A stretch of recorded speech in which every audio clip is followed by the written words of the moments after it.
Hey guys, good morning. What a beautiful day we have before us here. We're going to be in Mark. I want to be able to dive into the scripture together. Mark chapter 8. At this point, Jesus has just fed the 4,000 people. Incredible miracle. He ends up getting into a boat, and they end up going to a different area. And as a result, they land, and there's some Pharisees, right? And the Pharisees start going back and forth with Jesus, asking him from a sign to prove that he really is who he says he is. Not that he hasn't already shown a whole lot of signs along the way, making it crystal clear that he is a man sent from heaven. And so we know that Jesus had kind of sighed deeply and said, "What is the deal with this generation?" That was my interpretation. They always seek a sign, looking for it. And you know what? Not a single sign am I going to give to them. Now, he gave them a lot of signs, but he's not going to be giving them on demand. Jesus is not a genie in them. He's not going to be someone who just is manipulated to prove out his point. No, he was there to captivate the hearts of people, to be able to generate a sense of belief and understanding and draw people unto him. And uh, and so here we are in verse 13 of Mark chapter 8. He left them, and getting into the boat again, departed to the other side. Now the disciples had forgotten to take bread, and they did not have any more than one loaf with them in the boat. Then he charged them, saying, "Take heed, beware of the leaven of the Pharisees, um, and the leaven of Herod." All right. So here's what we got.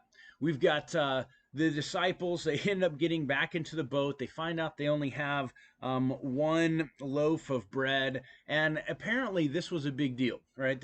Perhaps the disciples were like, okay, well, what are we all going to eat? There's 12 of us plus Jesus. That makes 13. We only have one loaf of bread. That doesn't make sense. Mind you, Jesus had just multiplied, enough bread to feed 4,000 people. But um, this stirred up in Jesus to make it very clear. He said, "Listen, I want you to beware of the leaven of the Pharisees and beware of the leaven of Herod." And these two things, with the decisions in which you make in your life, all those sorts with the decisions in which you make in your life, all those sorts of things, and what we get with all of this is that as we have uh, opportunity. The Pharisees are going to be those who end up, causing a measure of leaven to come into the life of people. What is that? That would be doubt. That would be unbelief. That would be a sense of religion and religiosity. That all those things can come together and be incredibly destructive for a person. Um, why? Well, because we can see and have faith and trust in Jesus Christ, but the moment that a measure of unbelief starts to work itself in, maybe a sense that, let's just do good things for the sake of getting God's grace and God's goodness, that would be enough. That we actually stop as it relates to just an obedience and a full on trust of the Lord. That leaven can be so destructive because it takes our eyes off of the finished work that Jesus did and puts it on us to do the work. And so that's such a fail. We also see that this leaven of Herod is another big deal, because this is going to be his biggest deal. Really was unbelief. He was willing to compromise, to pressure, ultimately leading to the death of John the Baptist.